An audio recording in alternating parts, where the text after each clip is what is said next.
अब हम आप सी एंड डी ये हमको करना है, तो हम आज सी करा रहे हैं, education. Education, nature and AIIMS, शिक्षा, इसका उद्देश्य तथा इसका स्वरूप। प्राचीन भारत में शिक्षा, इसका उद्देश्य तथा स्वरूप। चैप्टर सी, इसको पढ़ाना है। शिक्षा का सामान्य अर्थ तो हम सभी जानते हैं, लेकिन हम इसे प्राचीन काल के संदर्भ में, प्राचीन भारतीय इतिहास के संदर्भ में आज इसका अध्ययन करना है हमें। ठीक है, उस समय शिक्षा का क्या अर्थ था, क्या महत्व था, क्या इसका स्वरूप था, क्या उद्देश्य था, उसे हम लोग देखें। ठीक है, तो ये शिक्षा सामान्य तौर पर अगर लिया जाए तो ये अध्ययन होता है, सामान्य एक अर्थ होता है। और अध्ययन का अर्थ होता है ये विद्या प्राप्ति के लिए गुरु के निकट जाना। ठीक है, विद्या प्राप्ति के लिए गुरु के निकट जाना, और शिक्षा से ही जुड़े हुए कई महत्वपूर्ण तत्व हैं, कई महत्वपूर्ण क्रियाएं हैं, उन्हें हम लोग देखें। वो क्रियाएं हैं अभ्यास, अभ्यास है, विशेष शक्ति अर्जित की जाती है शिक्षा के द्वारा, और इच्छा, विशेष और सहन शक्ति। ठीक है, अभ्यास, विशेष शक्ति, उसके अतिरिक्त सहन शक्ति, ये सभी शिक्षा से जुड़े हुए ये विभिन्न तत्व हैं। इनके द्वारा, शिक्षा प्राप्ति के द्वारा मनुष्य इन सबों को प्राप्त कर सकता है। विशेष शक्ति अभ्यास के द्वारा, उसके अलावा उसकी सहन शक्ति का भी विकास शिक्षा के द्वारा संभव है। उसके अलावा कुछ इच्छा विशेष, अपनी इच्छा की पूर्ति के लिए विशेष शक्ति प्राप्त करना, जो हमारी इच्छा, जो हमारा लक्ष्य है, उसके लिए विशेष शक्ति प्राप्त करना, जिसे आज हम क्या कहते हैं, डिग्री, जिसे आज हम डिग्री कहते हैं। तो ये सभी हमें शिक्षा से संभव है। तो ये कहा जा सकता है कि एक शिक्षा का एक और अर्थ जिसे से हम लोग ले सकते हैं, वो है अनुशासन। शिक्षा का अर्थ अनुशासन भी है, और अनुशासन के फिर दो भाग हो गए। एक तो हो गया बौद्धिक या मानसिक अनुशासन, और दूसरा शारीरिक अनुशासन। और ये अब इसको ये करने की आवश्यकता नहीं है कि बौद्धिक अनुशासन और शारीरिक अनुशासन का क्या अर्थ हुआ। बौद्धिक अनुशासन यानी अपनी बुद्धि को अपने नियंत्रण में रखना, और अपने विकास के लिए, अपने परिवार, अपने समाज, अपने देश, अपने जगत के विकास के लिए अपनी बुद्धि का प्रयोग करना। उसके ये इसमें अनुशासन बहुत अधिक यहाँ आवश्यक है कि हम किसी सही कार्य में अपनी बुद्धि और अपने मानसिकता को संलग्न करें। ये बौद्धिक अनुशासन हुआ। और शारीरिक अनुशासन हुआ, हम अपने शरीर को, अपने उससे संबंधित जो हमारी शारीरिक इच्छाएं हैं, उन्हें अपने अनुशासन में रखना। ठीक है, अब हम लोग देखें कि वस्तुतः शिक्षा को अनुशासन का ही दूसरा नाम कहा गया है। और बौद्धिक और शारीरिक क्षेत्र में आत्मविरोध की शक्ति, इसमें आत्मविरोध की जो शक्ति होती है, जो हमारे अंदर की जो इच्छा होती है, और हमारी अंतरात्मा में अनुशासन की जो हमारी भावना है, इन दोनों के बीच हमेशा संघर्ष चलता है। लेकिन उस संघर्ष में हमें अपने उसी को ये करना है जो सबके कल्याण, जो अपने कल्याण के लिए, जगत के कल्याण के लिए, अपने समाज, अपने परिवार और अपने देश के कल्याण की, जो जग के कल्याण के लिए हो। और हम लोग देखें कि इस प्रकार के अनुशासन के द्वारा, ये जो अनुशासन है, ये भी हमें शिक्षा के द्वारा ही प्राप्त होता है। अनुशासन पूर्ण जीवन जीना, मनुष्य ने अगर सही ढंग से शिक्षा प्राप्त की है अपने विद्यार्थी जीवन में, तो जीवन पर्यंत वो व्यक्ति अनुशासित रहता है, बौद्धिक और शारीरिक दोनों दृष्टिकोणों से। अगर उसे सही शिक्षा मिली है, सही गुरु और सही उसने शिक्षा ग्रहण की है, तो निश्चय ही उसका पूरा जीवन अनुशासित रहेगा, बौद्धिक और शारीरिक दोनों रूप से। अब हम लोग देखें प्राचीन काल में शिक्षा के क्या उद्देश्य थे। उद्देश्यों की हम लोग चर्चा करें, वो क्या उद्देश्य थे। तो ये शिक्षा तो एक तरह का एक वरदान है जो हमें अपने गुरु से प्राप्त होता है, जो हमें अपने परिवार से प्राप्त, अपने बड़ों से प्राप्त होता है। और इसमें भारतवर्ष में प्राचीन काल से इसे विशेष महत्व दिया गया है।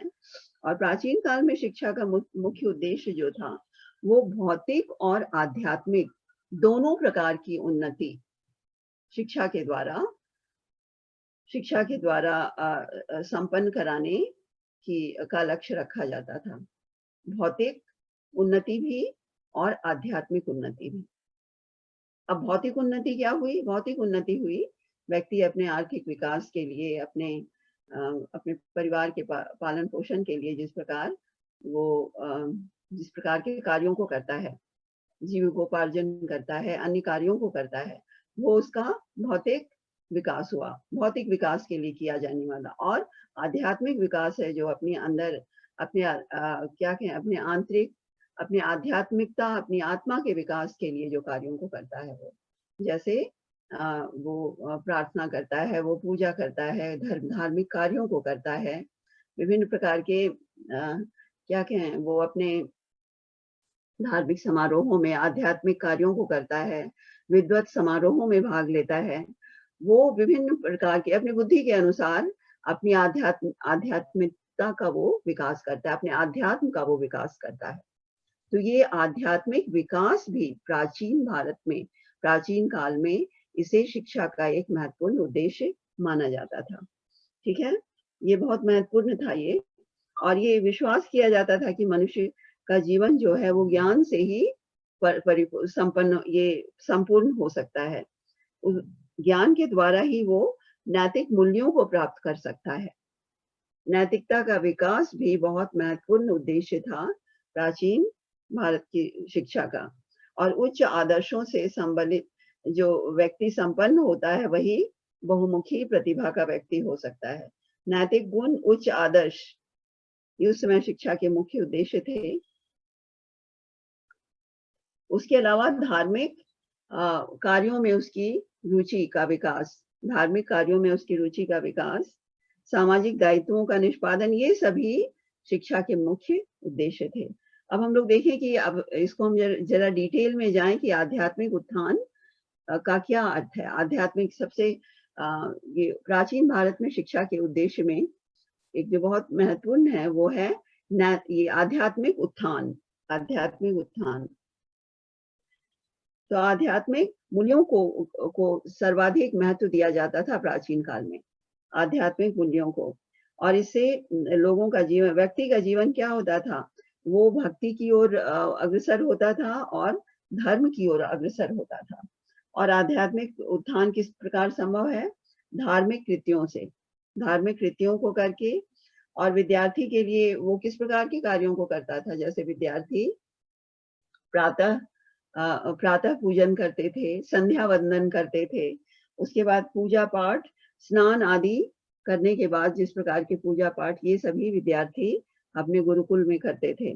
और सत्य भाषण को लेकिन बहुत अधिक प्रमुखता दी गई है विद्यार्थी के लिए, या फिर शिक्षा का एक मुख्य उद्देश्य सत्य भाषण करना भी माना गया है प्राचीन काल में, सत्य भाषण। और विद्यार्थी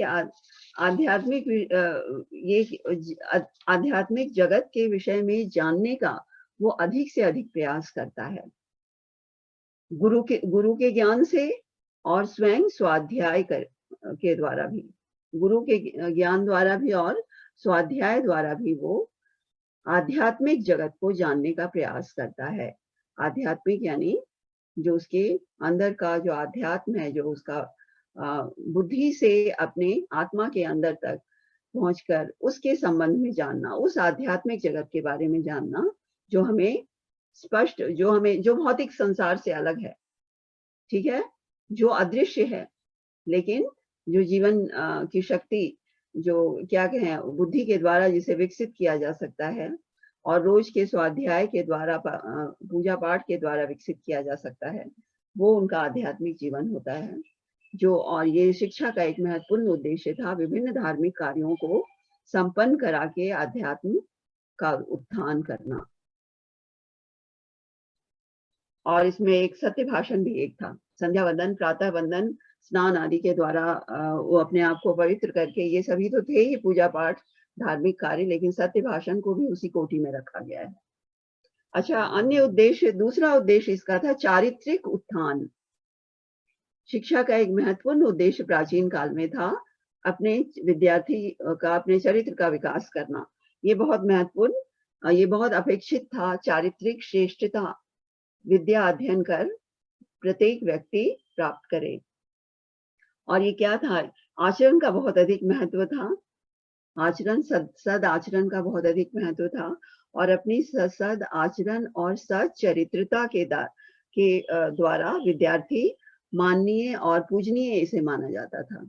विद्यार्थी को माननीय और पूजनीय माना गया है। और ब्रह्मचर्य व्रत को धारण करने वाला जो होता था, वो कौन?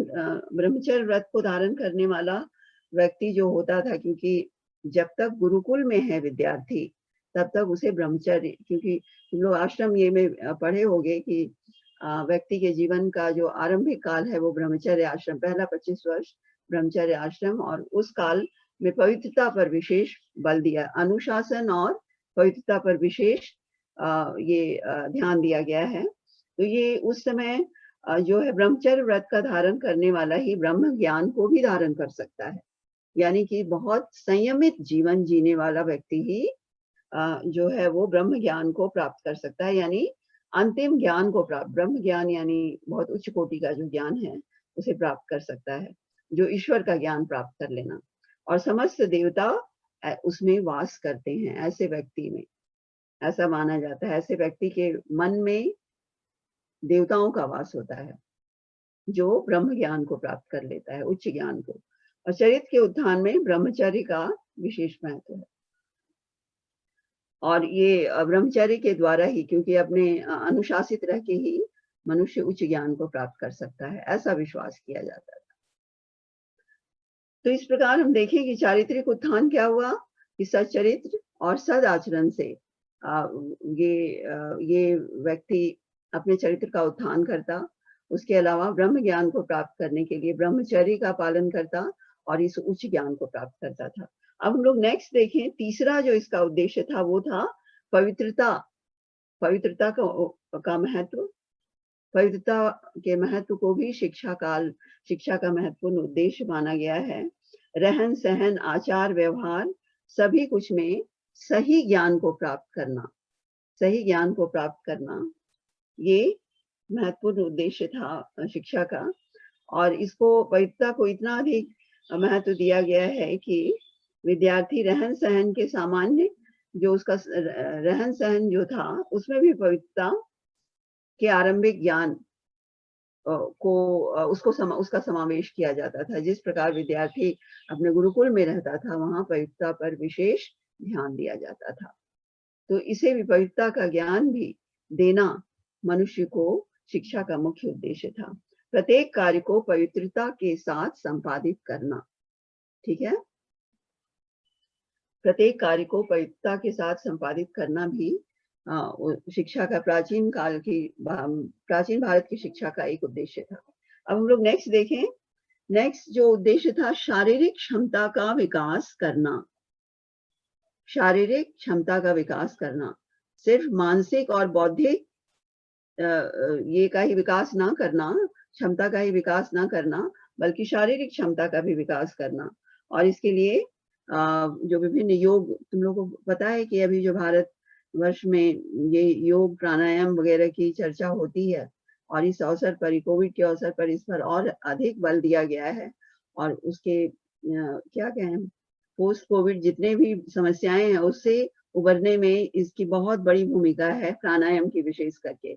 ये सभी भारत के प्राचीनतम ज्ञान हैं, जो विश्व को, ये धरोहर है भारतवर्ष की, जो इसने विश्व को सौंपा है। तो ये हम लोग देखते हैं कि प्राचीन काल में शारीरिक क्षमता का विकास करने के लिए प्राणायाम वगैरह पर विशेष बल दिया जाता था।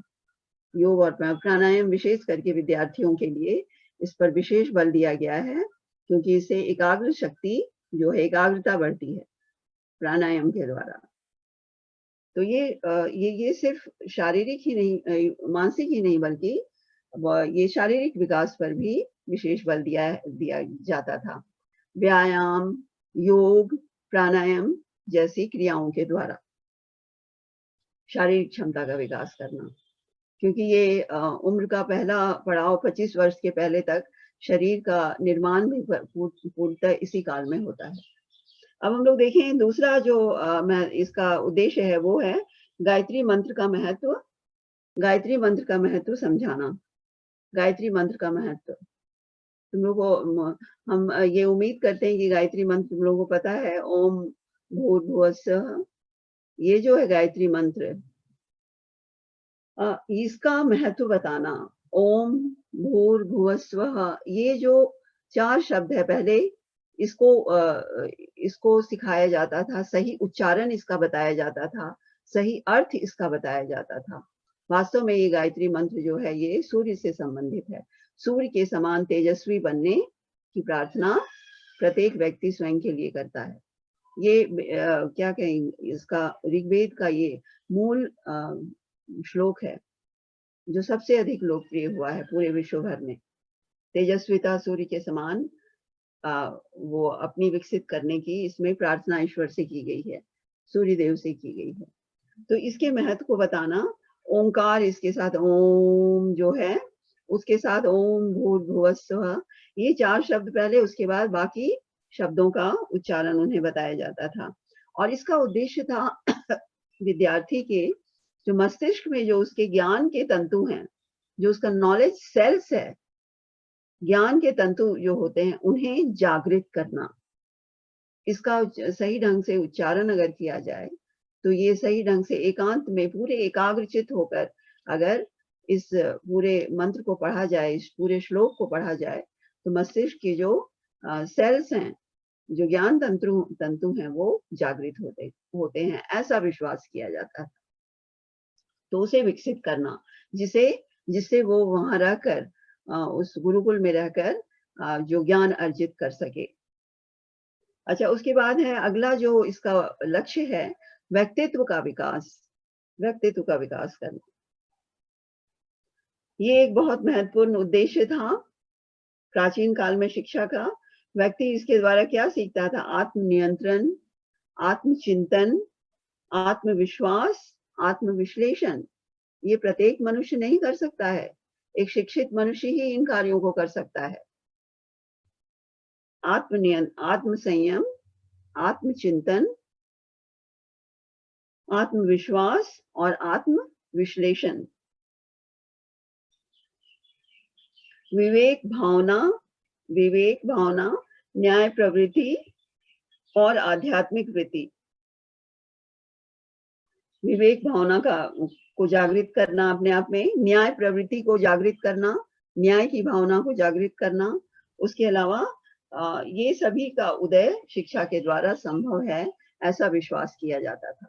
ठीक है, ये विश्वास। और तो ये कर्मों के प्रति अपना दायित्व की भावना होना। अपने एक शिक्षित व्यक्ति अपने कर्मों के प्रति भी दायित्व भावना से प्रेरित होता है और आत्मविश्वास के साथ अपने कार्यों को संपन्न करना। और इसी विश्वास के कारण शिक्षा आरंभ करने के पहले जब उपनयन संस्कार होता था, उपनयन संस्कार के बाद ही बालक या बालिका जो भी होती थी उसकी शिक्षा, औपचारिक रूप से उसकी शिक्षा आरंभ की जाती थी। उपनयन संस्कार जो होता था उसी समय विद्यार्थी के आत्मविश्वास को जगाया जाता था और अग्नि से ये प्रार्थना की। उपनयन संस्कार एक आयोजन होता था परिवार में, जो कि बालक या बालिका के लिए शिक्षा में प्रवेश करने के पहले ये होता था, ये संस्कार। तो ये उस समय विद्यार्थी को आत्मविश्वास उसका जगाया जाता था और अग्नि से प्रार्थना की जाती थी, कृपा दृष्टि रखे, विद्यार्थी पर कृपा दृष्टि रखे और उसकी बुद्धि, उसकी मानसिक शक्ति और उसकी शक्ति में वृद्धि करे। उसकी शारीरिक मानसिक शक्ति, उसकी बुद्धि, मेधा, सभी कुछ को विकसित करे वो। और आत्मसंयम और आत्मनियंत्रण, जो आत्मसंयम से ही आत्मनियंत्रण की प्राप्ति हो सकती है और इससे व्यक्तित्व का उत्कर्ष स्वाभाविक गति से हो सकता है। व्यक्तित्व का विकास भी इसी से संभव है। अब हम लोग देखें एक और उद्देश्य इसका प्राचीन काल में शिक्षा का था, अपने सामाजिक दायित्व के प्रति सजगता। सामाजिक दायित्व के प्रति सजगता उत्पन्न करना भी ये प्राचीन काल में भारतवर्ष में प्राचीन काल में शिक्षा का उद्देश्य था। अब ये हमारा सामाजिक दायित्व क्या हुआ? सामाजिक दायित्व हुआ जो अपने परिवार के पालन पोषण के अतिरिक्त माता पिता का ये करना, उनका पालन पोषण करना, और उसके अतिरिक्त ये क्या है, सत्य बोलना तो ये था ही, धर्म का आचरण करना, किसी प्रकार का अपने स्वाध्याय में अपने आप को संलग्न रखना, सत्य वचन बोलना, धर्म से क्या कहें, धर्म सम्मत कार्यों को करना और लाभ कार्यों को करना, पठन पाठन करना, और देवता और जो तुम्हारे उसके जो पूर्वज होते थे उनके कार्यों को करना।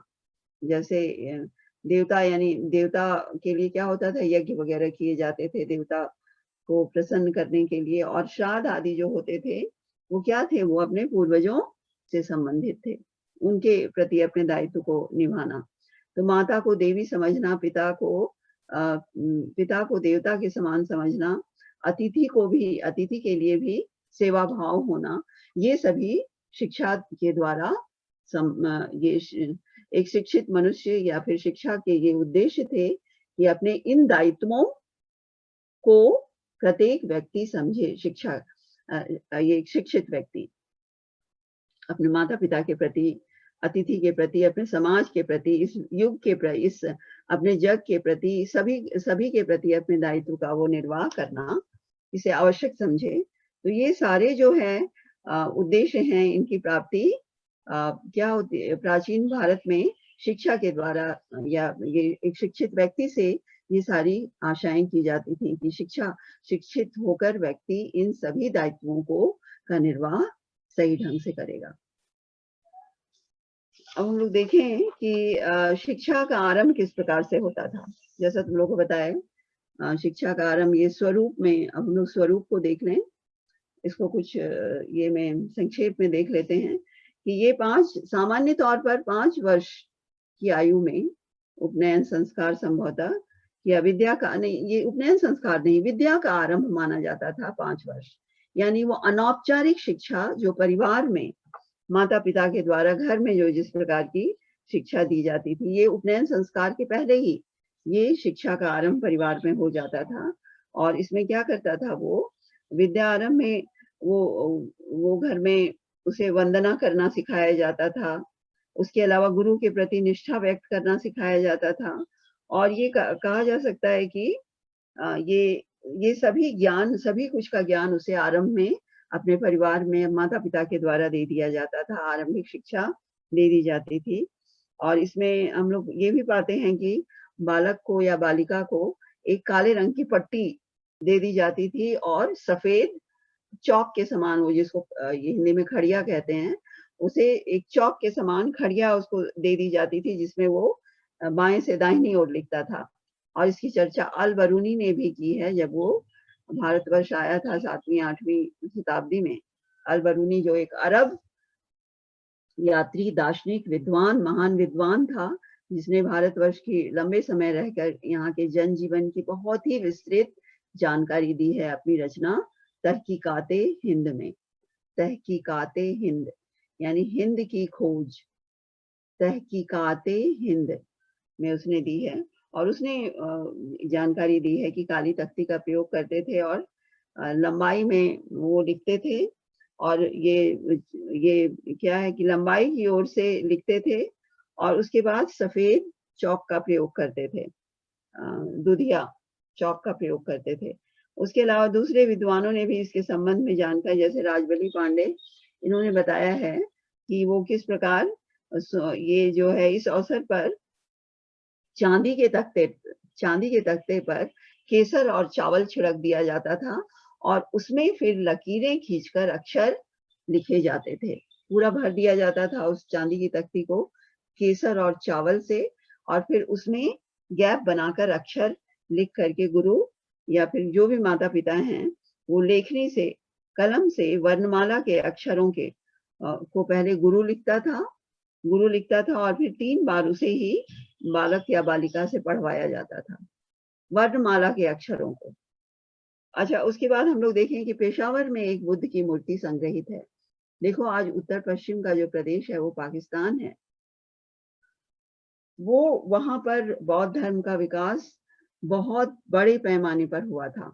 वहाँ पर ये गौतम बुद्ध की एक बहुत विशाल मूर्ति भी थी, जो कि बाद में वो जब तालिबानों का वहाँ पर शासन, वहाँ जब उनका वहाँ पर क्या कहें, उन लोगों ने अपने कब्जे में कर लिया था अफ़गानिस्तान को, तो बामियान एक जगह था, वहाँ विशाल मूर्ति थी, बुद्ध की सबसे विशाल मूर्ति वहीं पे थी।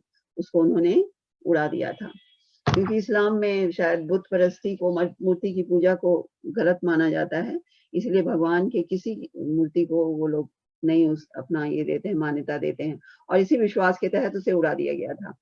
लेकिन वो जो भी हो, एक मूर्ति अभी भी पेशावर, जो वहाँ की राजधानी है पाकिस्तान की, वहाँ एक बुद्ध की मूर्ति है, सुरक्षित है, संरक्षित है। वहाँ बुद्ध को एक तख्ते पर लिखते हुए दिखाया गया है। और बुद्ध का काल क्या था? 600 ईसा पूर्व। यानी उस समय तक लिखने की कला संभवतः विकसित हो चुकी थी। और संभवतः जो धनी वर्ग के बच्चे थे, बालक बालिकाएं थी, वो लकड़ी की तख्ती पर किसी रंग से वर्णमाला के अक्षरों को लिखते थे, संभवतः लिखने का अभ्यास करते थे। और संभवतः जमीन पर लिखने की आदत भी जो है, ये परंपरा भी उस समय विकसित थी। जमीन पर वो 3री-4थी शताब्दी से ही जनप्रिय हो चुकी थी, अक्षरों को भूमि पर लिखने की प्रथा। और कालिदास और अभिज्ञान शाकुंतलम में इस प्रकार का संकेत मिलता है। कालिदास का समय जो गुप्त काल का है, उसने अपनी रचनाओं में इसका उल्लेख किया है, भूमि पर अक्षरों को लिखा जाना। अब हम लोग देखें कि ये जो है उसका सुव्यवस्थित और सुनियोजित शिक्षा का आरंभ ब्रह्मचर्य आश्रम से आरंभ होता था, जो उपनयन संस्कार के बाद आरंभ होता था। ये जो औपचारिक शिक्षा जिसे हम कहेंगे, अभी तक जो हम बताए हैं वो अनौपचारिक, जो उसकी औपचारिक शिक्षा के पहले के बालक और बालिका को एकदम आरंभ में जो परिवार के द्वारा शिक्षा दी जाती थी। औपचारिक शिक्षा उसका उपनयन संस्कार के बाद, जब वो ब्रह्मचर्य आश्रम में प्रवेश करता था, और इसमें ब्रह्मचारी एक नए जीवन में उसे दीक्षित किया जाता था। और इसे कहा जाता था कि अब उसका शरीर जो है वो दूसरे जीवन में प्रवेश कर गया है। उसका शरीर जो है अब से ब्रह्मचारी का, और उसका वो जो है उसका शरीर विद्यामय हो गया है।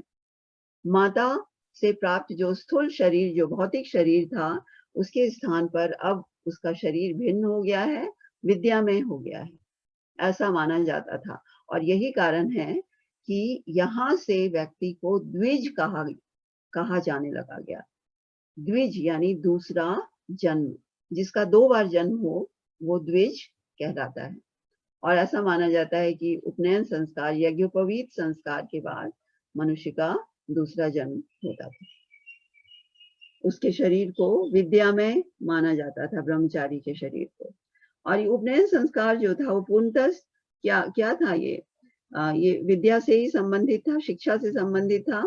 और बालक की शिक्षा इसी के बाद आरंभ हो जाती थी, बालक या बालिका जो भी हो।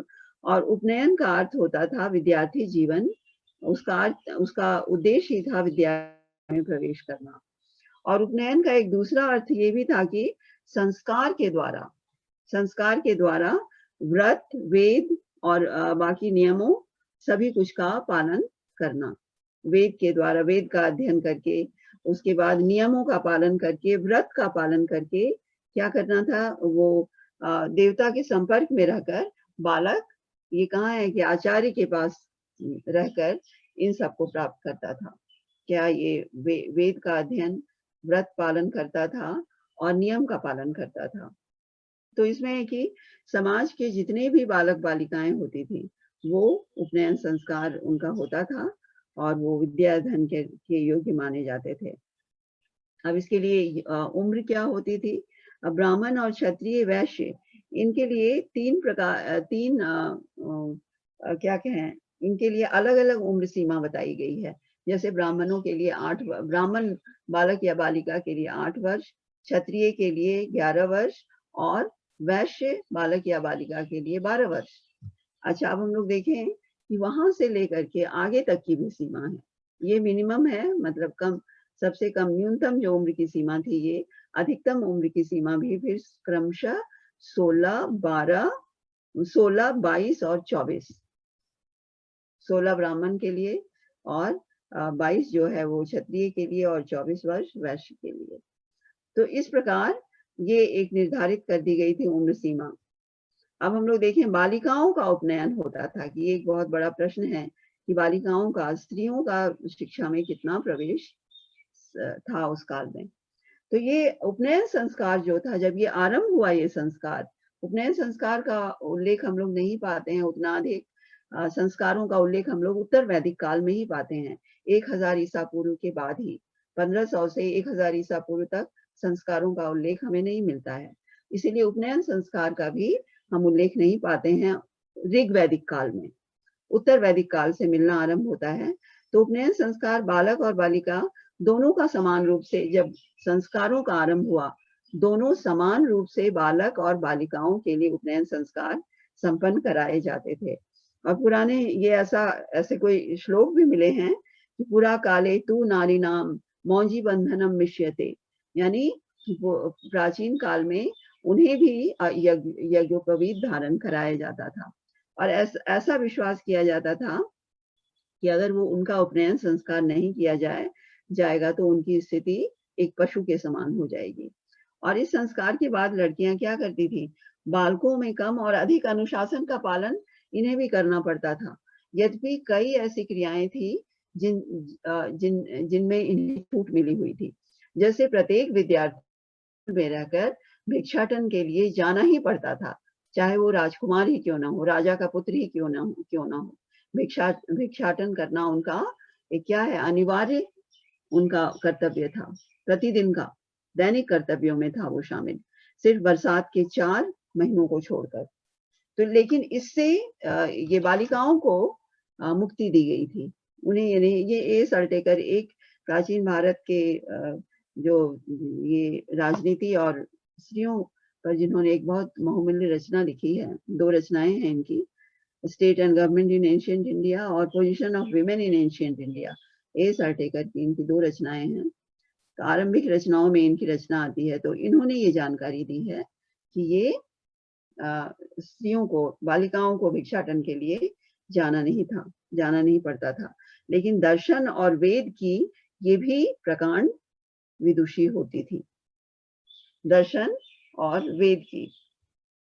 और विद्यार्थियों को अपना ये आचार्य जो है, विद्यार्थियों को अपनाने के पहले, अपने एडमिशन लेने के पहले, भर्ती लेने के पहले उनके शील और चरित्र की वो अच्छी तरह जांच कर लेता था।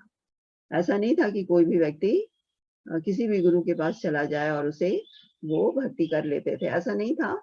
उनके शील चरित्र की वो पहले जांच कर लेते थे। और प्रारंभ में उपनयन संस्कार तो अनिवार्य नहीं था, परंतु वैदिक साहित्य के विभिन्न प्रकार की रचनाओं की वृद्धि के कारण यह आवश्यक हो गया था। जैसे तुम लोगों को बताया कि आरंभ में उपनयन संस्कार आवश्यक नहीं था, लेकिन बाद में बहुत सारे वैदिक ग्रंथों की रचना होने लगी। वो उत्तर वैदिक काल में तो कई, ऋग वैदिक काल में के लिए सिर्फ एक रचना है उस काल की।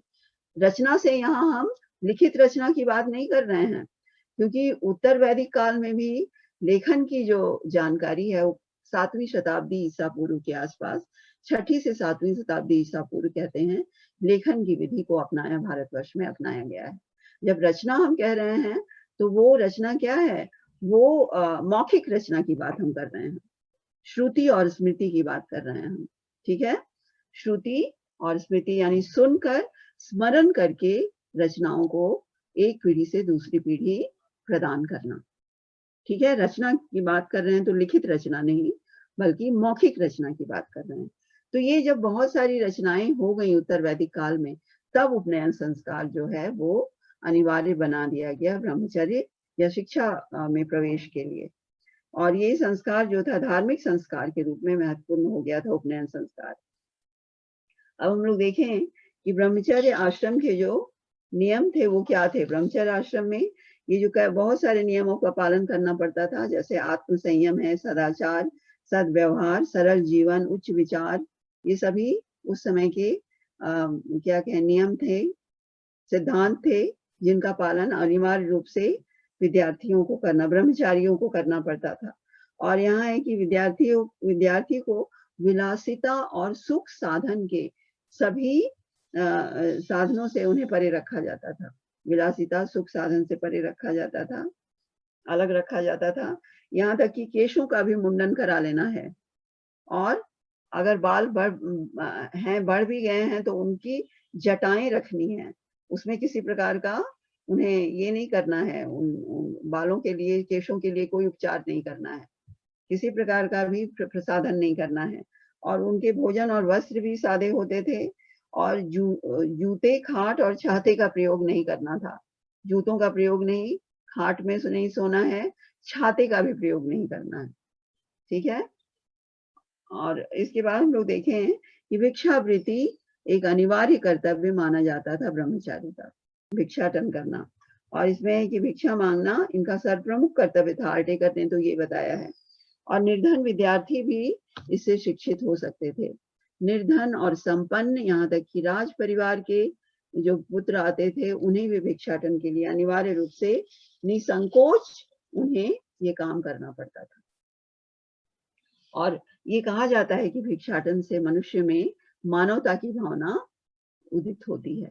इसके पीछे ये उद्देश्य था, उनकी मानवता की भावना को जागृत करना, कि स्वयं वो संपन्न है, लेकिन संभवतः इसके द्वारा एक ऐसे विद्यार्थी का भी भरण पोषण हो रहा है जो संपन्न नहीं है, जो निर्धन है। और इस व्यवस्था में धनी और निर्धन दोनों प्रकार के विद्यार्थी बिना किसी कठिनाई की शिक्षा प्राप्त कर सकते थे, क्योंकि वो भिक्षाटन के बाद जो कुछ भी सामग्री उन्हें मिलती थी, वो ला के अपने गुरु को सौंपते थे, उसके चरणों में सौंपते थे। और वहां कोई भेदभाव नहीं किया जाता था, सभी का समान रूप से वहां पे सभी को समान रूप से जो कुछ भी सुविधा दी जाती थी गुरुकुल से, सबके लिए समान थी। तो इस प्रकार जो है विद्यार्थियों में एक प्रकार से सेवा भाव, मानवता की भावना उनमें जागृत होती थी। एक तरह से उनमें उत्तरदायित्व की भी भावना, ये दायित्व की भावना भी उनमें आती थी कि वो किस प्रकार अपने दायित्व का निर्वाह करके सभी का भरण पोषण अपने कार्यों के द्वारा कर रहे हैं। उनके दैनिक जीवन में इनकी जो भागीदारी थी गुरुकुल में, वो इसी प्रकार की थी। उसके अलावा गुरुकुल के सभी कार्यों को ये स्वयं ही करते थे। सभी कार्यों को, ये परिवार के लिए जल भर के लाना, कुएं से, नदी से, तालाब से, जो भी होते थे।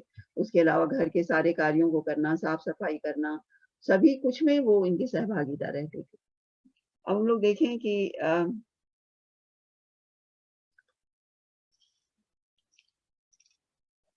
देखो, ये गुरुकुल में जो शिक्षा व्यवस्था थी वो किस प्रकार की थी। विष्णु पुराण से हमें इसकी जानकारी मिलती है। विष्णु पुराण में इसकी जानकारी मिलती है कि छात्र उपनयन संस्कार के बाद अपना घर त्याग करके वो गुरुकुल उनका वास हो जाता था, वहीं वो रहते थे और यहीं पर उन्हें शिक्षा दी जाती थी, जहाँ वो सारे सदाचार के सारे नियमों का वो पालन करते थे। और उपनिषदों में भी गुरुकुल के स्थान पर आचार्य कुल शब्द का प्रयोग हुआ है, आचार्य कुल। और क्या होता था कि यहाँ शिष्य अपने माता पिता के कुल से आचार्य कुल में जाकर वो वास करने लगता था, और वहां जाकर वो आचार्य में वो पितृबुद्धि को पाता था, और आचार्य की पत्नी में वो मातृबुद्धि की भावना वो जागृत करता था। मतलब अपने आचार्य को पिता के समान, उनके समान ही उनके प्रति प्रेम और आदर, और जो आचार्य की पत्नी है मातृ बुद्धि को उसमें देखना, मतलब माँ के समान ही उन्हें प्रेम और आदर देना। और इस प्रकार पारिवारिक वातावरण को क्या कहें, पारिवारिक वातावरण की सृष्टि वो अपने आप कर लेता है। इस प्रकार के माता और पिता, गुरु और गुरु की पत्नी में माता पिता की छवि देख करके। और फिर महाकाव्यों में भी हम लोग गुरुकुलों के संबंध में वर्णन पाते हैं, रामायण और महाभारत में भी। और ये शिक्षा और विद्या के विख्यात केंद्र इस काल में थे। जैसे हम लोग भारद्वाज और वाल्मीकि के आश्रम जो थे, जहाँ क्या है, राम और उनके चारों भाइयों ने शिक्षा ग्रहण की थी। भारद्वाज और वाल्मीकि का, ये भारद्वाज का और विश्वामित्र का आश्रम, उसके बाद वाल्मीकि का आश्रम, ये बाद में वाल्मीकि का आश्रम, ये सभी जो है जिसका उत्तर रामायण में जिसकी चर्चा मिलती है, जहाँ सीता ने जाकर जहाँ अपने शरण ली थी, जब उसे निष्कासित कर दिया गया था। और तो ये सभी जो उदाहरण हैं हमें ये बताते हैं कि गुरुकुल का अस्तित्व था। स्मृतियों में भी हम ये चर्चा पाते हैं कि छात्र गुरुकुल में जाकर शिक्षा ग्रहण करता था स्मृति काल तक भी।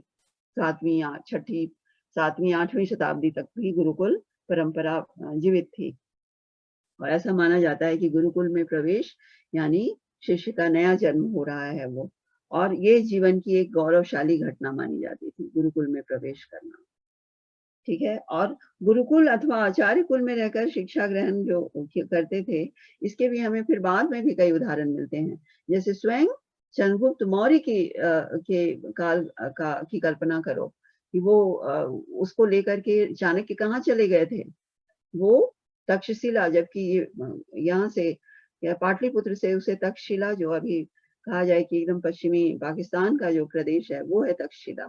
वहां जहां उनका गुरुकुल था, जहां से उन्होंने स्वयं शिक्षा ग्रहण की थी चाणक्य ने, वहां चंद्रगुप्त मौर्य को ले जाया गया था। यानी हम लोग 4ठी शताब्दी ईसा पूर्व में हम लोग पाते हैं गुरुकुल का ये क्या कहते हैं उसका अस्तित्व हम लोग पाते हैं।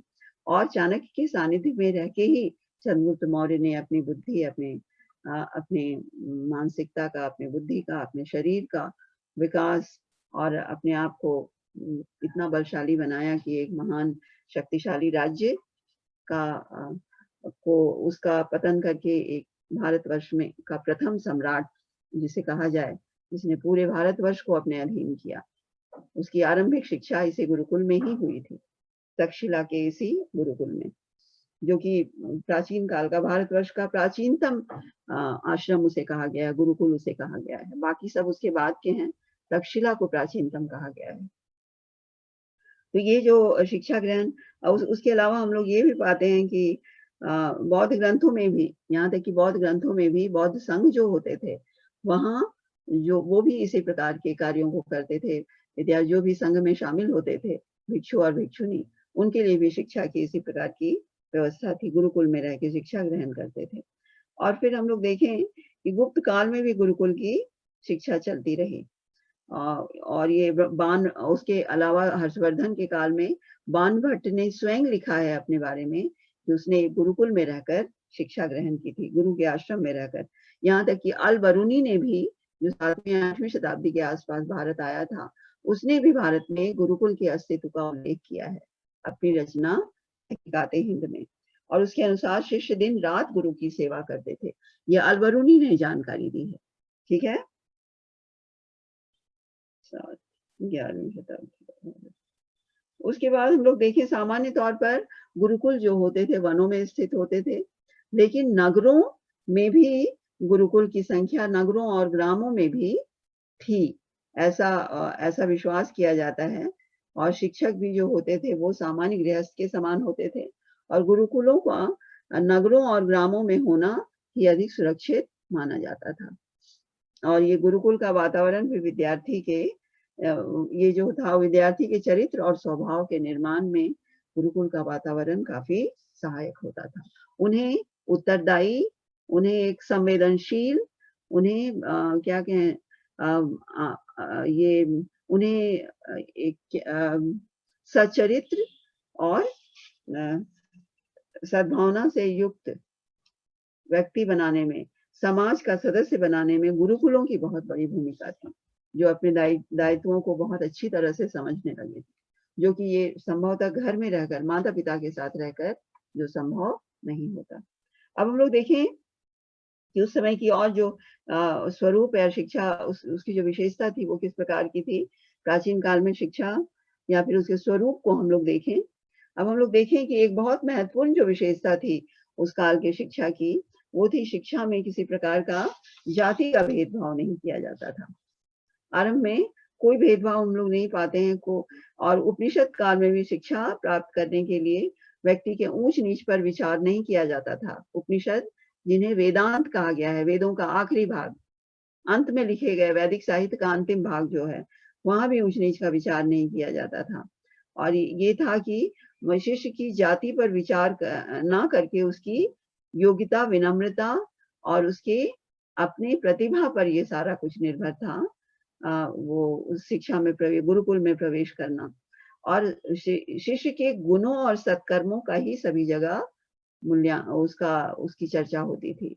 शिष्य के जो गुण हैं, उसके सत्कर्म हैं, उन्हीं की चर्चा हो, उसी का मूल्यांकन स्वयं गुरु भी करता था और पूरा गुरुकुल और पूरा जग करता था, पूरा समाज करता था।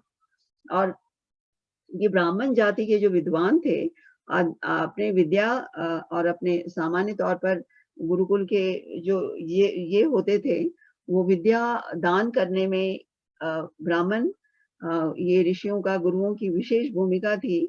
लेकिन वो स्वयं भी क्षत्रिय गुरुओं के सम्मुख गए हैं, विद्या निसंकोच वो जाते थे उनसे विद्या अध्ययन, विद्या प्राप्त करने के लिए। ऐसे कई हमें उदाहरण मिले हैं। ऐसा नहीं था कि ब्राह्मण नहीं जाते थे अपने से जो दूसरी जातियों के पास। और कई जाति पाति की भावना इसीलिए आरंभ में प्राचीन भारत में नहीं थी, और उसे जाति अभिमान और भेदभाव की प्रवृत्ति शिक्षा ग्रहण करने में संभवतः इसका पालन बिल्कुल नहीं होता था आरंभ में।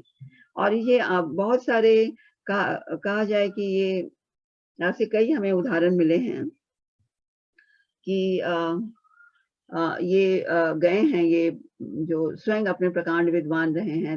अन्य अगर कोई विशेष ज्ञान प्राप्त करना है, चाहे वो किसी भी जाति का गुरु हो, उसके पास ये जाते थे। चाहे वो गुरु ब्राह्मण ही क्यों ना हो, किसी भी जाति के किसी विशेष ज्ञान को प्राप्त करने किसी भी जाति के गुरु के पास वो जाते थे। ऐसे बहुत सारे हमें उदाहरण मिलते हैं। उसके अलावा हम लोग देखते हैं कि वैदिक युग में शूद्रों को भी वैदिक युग में ज्ञान प्राप्त करने का अधिकार था, वो शिक्षा प्राप्त कर सकते थे। और ऐसे हमें कई उदाहरण मिले हैं कि निम्न जाति की बहुत सारी स्त्रियों ने भी और पुरुषों ने भी वैदिक मंत्रों की रचना की है। और हमें शुक्राचार्य, यहाँ तक कि शुक्राचार्य, आचार्य शुक्र, ये शुक्राचार्य जो थे वो असुर जाति के थे। वो अनार्य कहा जा सकता है, असुर जाति के थे, लेकिन उनका सम्मान समाज में कम नहीं था। और शूद्रों की शिक्षा, ये शिक्षा पर प्रतिबंध संभवतः स्मृति युग में लगाया गया है, जब नियम बनने लगे, जिस पर हिंदू धर्म बाद में शताब्दियों तक हिंदू धर्म ने अपने नियमों का पालन किया है, सामाजिक नियमों का। वो स्मृतियां जब रचने का समय आया, तब बहुत सारे प्रतिबंध समाज में स्त्रियों पर लगाए गए, समाज के बहुत सारे वर्गों पर प्रतिबंध। ये स्मृतियों का कारनामा है ये सारा, ठीक है। ये जो स्मृति और स्मृति लेखक कौन कौन थे, ये थे ये याज्ञवल्क्य, मनुस्मृति, उसके ये हारित, ये सभी लोग जो थे, इन लोगों ने इसको लगाया है, ये सारे प्रतिबंध इन लोगों ने लगाया है कि शूद्रों को वंचित कर दिया शिक्षा के अधिकार से। प्रारंभ में तो ये कर दिया कि उनके लिए उपनयन संस्कार, गायत्री मंत्र जो है शूद्रों के लिए, उससे उन्हें बहिष्कृत किया गया। उसके बाद पूरे वेदों को सुनने से उन्हें उसका अधिकार उनसे छीन लिया गया। उसके बाद उपनयन संस्कार से उन्हें वंचित कर दिया गया, क्योंकि उन्हें सारे वैदिक मंत्रों को सुनने से के योग्य उन्हें नहीं माना गया। ये सारे उत्तर वैदिक काल के, हाँ ठीक है, उत्तर वैदिक काल की ये सारे ये क्या कहें, ये जो डेवलपमेंट्स हैं उत्तर वैदिक काल में, ये सारे नियम सामने आए, जो नियम बनाए इन स्मृतिकारों ने। उन्होंने उसके अनुसार ये सारा कुछ निर्णय लिया कि इन्हें अधिकार है, उन्हें नहीं है, इनको है तो कितना है। ये सारे नियम जो हैं उनके बनाए हुए हैं। सबसे अधिक स्त्रियों और शूद्रों को इन्होंने प्रताड़ित किया है। स्त्रियों के संबंध में क्या नियम बनाए गए हैं कुछ बाद में बताएंगे, ठीक है। तो आज हो गया समय, ठीक है, ओके, थैंक यू स्टूडेंट्स।